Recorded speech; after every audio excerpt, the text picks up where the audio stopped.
Hi అండి. Welcome back to the channel. ఇంకా నర్మద అయితే, హలో అత్తయ్య గారు, సరేలేండి నేను ఆఫీస్‌కి వెళ్ళొస్తాను. బాయ్. హ్మ్. ఎందుకు అత్తయ్య పొద్దు పొద్దున్నే అంత కోపం తెచ్చుకుంటారు? ఆ కోపానికి మీ బుగ్గలు ఎలా కందిపోయాయో, కోపంలో అందం కోపంలో కూడా అందం పెరుగుతుందని మిమ్మల్ని చూసాకే అర్థమైంది. నీళ్ళలానే మీరు కూడా మసిలిపోతున్నారే! కాస్త శాంతించి మాట్లాడండి ప్లీజ్. ఏంటి ఇప్పుడు మాట్లాడరా? అహా! మాట్లాడరా? మాట్లాడకపోతే మాట్లాడకపోండి. మీకేనా బెట్టు నాకుండదా? మీకేనా పంతం నాకుండదా? నేను కూడా మీతో మాట్లాడాను పోండి. మళ్ళీ వెనక్కెత్తి వస్తూ ఉంటుంది. ప్లీజ్ అత్తయ్య మీరు ఇలా ఉండకండి. నాతో మాట్లాడండి. నేను ఆఫీస్‌కెళ్ళేటప్పుడు మీరు నా మీద ఇలా కోపంగా ఉంటే, మీరు నాతో నవ్వుతూ మాట్లాడకపోతే, ఆ రోజు నాకేదో బ్యాడ్ జరుగుతుంది అత్తయ్య. ప్లీజ్ అత్తయ్య అర్థం చేసుకోండి. నవ్వుతూ ప్రేమగా బాయ్ చెప్పండి. హ్యాపీగా ఆఫీస్ వెళ్ళేసొస్తాను. లేదంటే ఆఫీస్‌లో కూడా రోజంతా డల్‌గానే ఉంటాను. ప్లీజ్ అత్తయ్య. నేను ఇంత బతిమలాడినా మీరు నాతో మాట్లాడినందుకు నాకు చాలా బాధగా ఉంది అత్తయ్య. మీ అక్క వాళ్ళకి నేను ఎదురు వెళ్తున్నానని, మీరు ఇంకా నా మీద కోపంగా ఉన్నారని నాకు అర్థమైంది. అదే నా డ్యూటీ ప్రకారం వెళ్తున్నాను. అది మీరు ఏదో ఒక రోజు అర్థం చేసుకుంటారు అని ఇంకా నర్మద అయితే అక్కడి నుంచి వెళ్ళిపోతూ ఉంటుంది. ఇంకా నర్మద అయితే ఆఫీస్‌కి వచ్చి కూర్చొని ఉంటూ ఉంటుంది. అదే టైంలో ఒక పర్సన్ అయితే ఒక ఫైల్ తీసుకొని వస్తూ ఉంటాడు. ఇంకా అదే పర్సన్ అయితే ఇంకా సేనాపతి కాల్ చేసి, సార్ మీరు చెప్పినట్టే సబ్ రిజిస్ట్రార్‌కి ఆఫీస్‌కి వచ్చాను. పని అయ్యాక మీకు కాల్ చేస్తాను సార్ అని కాల్ అయితే కట్ చేస్తూ ఉంటాడు. ఇంకా పర్సన్ అయితే డైరెక్ట్‌గా నర్మద దగ్గరికి వస్తుంటాడు. నమస్కారం మేడం. మేడం నా పొలం రిజిస్ట్రేషన్ చేయించాలి మేడం. ఒకసారి మీరు డాక్యుమెంట్ చూసి సంతకం పెడితే అని చెప్తుంటే అప్పుడే నర్మద డాక్యుమెంట్స్ ఇవ్వండి అని డాక్యుమెంట్స్ అయితే చూస్తూ ఉంటుంది. ఇంకా డాక్యుమెంట్ చూస్తున్నప్పుడు ఈ పొలానికి సరిహద్దులు సరిగా లేవండి. సర్వే నంబర్లు కూడా తప్పుగా ఉన్నాయి. ఈ సర్వే నంబర్లతో ఆల్రెడీ వేరే వారి పేర్ల మీద రిజిస్టర్ అయినట్టుగా రికార్డ్స్ ఉన్నాయి. ఈ డాక్యుమెంట్స్ మీద సంతకం పెట్టడం కుదరదండి. లేదు మేడం అన్నీ కరెక్ట్‌గానే ఉన్నాయి. ఆ లాస్ట్ పేపర్స్ చూడండి మీకే అర్థమైపోతుంది. ఇంకా నర్మద అయితే అక్కడ డబ్బులు చూస్తూ ఉంటుంది.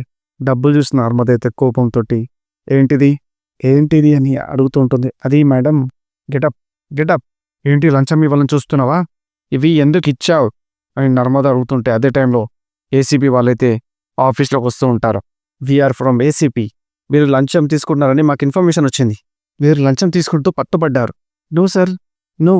నేను లంచం తీసుకోవడం ఏంటి సార్? అని నర్మద అయితే అంటూ ఉంటుంది. No way sir. నేను ప్రాణం పోయినా అలా చేయను. యాక్చువల్‌గా అని చెప్పబోతుంటే, ఆపండి మేడం. మీ చేతుల్లో డాక్యుమెంట్స్ ఉన్నాయి. మీరు లంచం తీసుకుంటూ రెడ్ హ్యాండెడ్‌గా దొరికిపోయారు అంటుంటే అప్పుడే నర్మద లేదు సార్ యాక్చువల్‌గా జరిగింది ఏంటంటే ఇతను నకిలీ డాక్యుమెంట్ తీసుకొచ్చి సంతకం పెట్టమని అడిగాడు. ఈ డాక్యుమెంట్స్ ఫ్రాడ్ అని నేను చెప్పాను సార్. కానీ ఇతను చాలా తెలివిగా డాక్యుమెంట్స్ అడిగినా డబ్బులు పెట్టి తీసుకొచ్చాడు సార్. అప్పుడే ఆ పర్సన్ అయితే లేదు సార్ లేదు. ఆ డాక్యుమెంట్స్ మీద సంతకం పెట్టడం కోసం మేడమే డబ్బు అడిగారు. ఏయ్ ఏంటి అబద్ధం చెప్తున్నావు? అని నర్మద అయితే అంటూ ఉంటుంది. అప్పుడు మేడం మీరు అలా బెదిరిస్తే అది ఇంకా పెద్ద నేరం అవుతుంది. ఇతను చెప్పేదంత అబద్ధం సార్. ఇతని డాక్యుమెంట్స్‌లో డబ్బులు పెట్టి తీసుకొచ్చాడు. దొరికిపోయేసరికి ప్లేటు ఫిరాయించేసి అబద్ధం చెప్తున్నాడు సార్.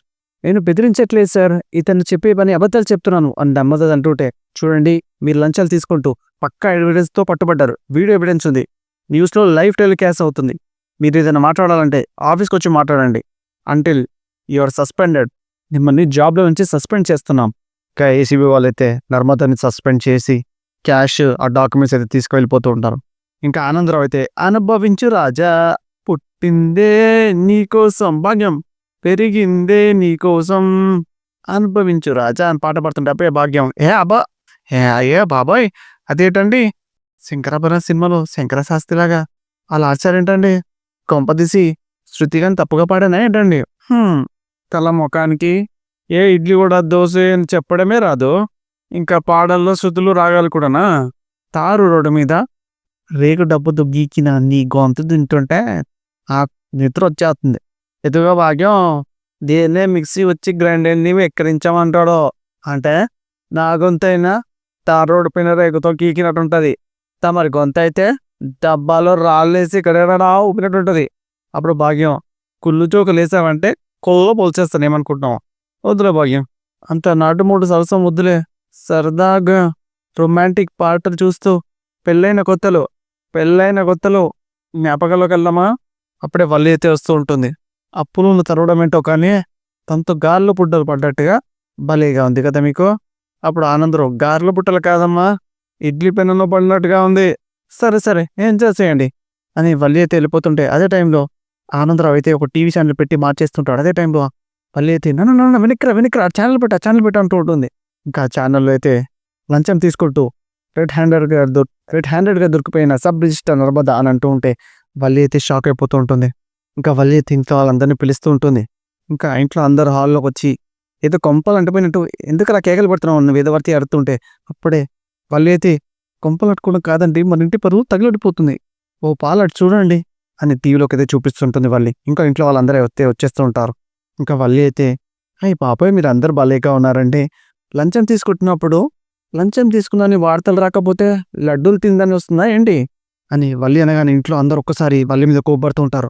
ఎందుకు అందరూ అల్లరి చేస్తున్నారు, మీ అందరికీ నర్మద మీద చాలా నమ్మకం ఉన్నట్టుంది, ఉంటుందిలే అంటుంటే అప్పుడే ప్రేమ అక్క అర్థం లేకుండా మాట్లాడకు, నర్మద అక్క ఎలాంటిదో ఏంటో మనకు తెలీదా, తను లంచం తీసుకున్న మనిషేనా, ఎక్కడో ఏదో పొరపాటు జరిగింది. అప్పుడు వల్లి అయ్యి బాబోయ్ మనోళ్ళంటే మనకి ప్రేమ ఉండొచ్చు కానీ తప్పు చేసినా వెనకేసుకొచ్చి అంత ప్రేమ ఉండదు మరి, డబ్బులు తీసుకుంటున్నట్టుగా కళ్ళ ముందు క్లియర్గా కొట్టొచ్చినట్టు కనపడితే కూడా ఇప్పుడు ఏదో జరిగింది అన్నట్టు సమర్థించడం ఏంటో.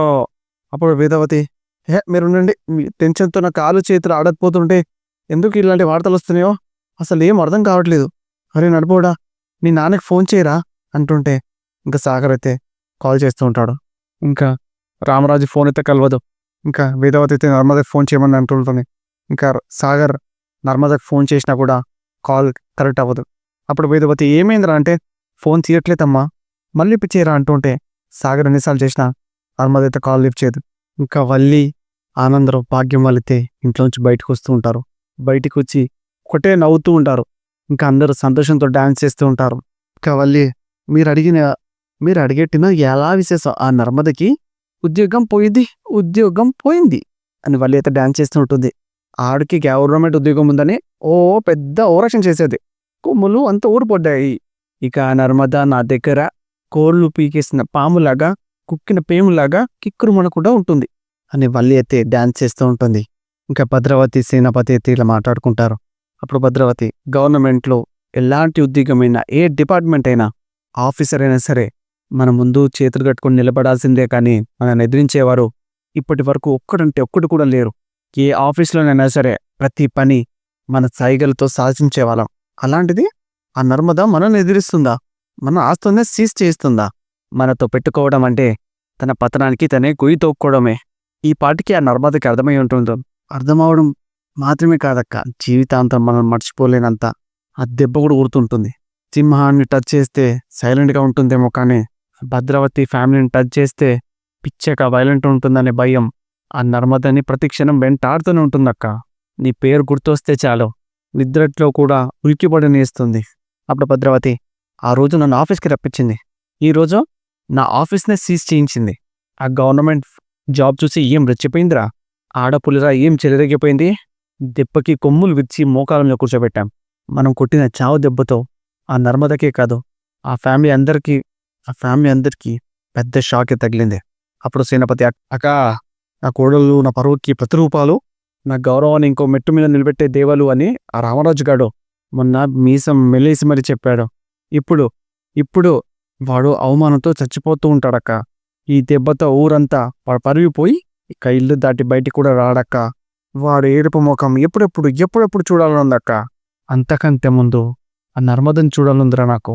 మొన్న తల్ల పొగరుతో ఎగిరేసింది కదా, ఆ పొగరు మొత్తం దిగిపోయి తల దించుకొని కుక్క పట్టి ఎగురుస్తున్న తన మొహం చూడాలనుందిరా నాకు.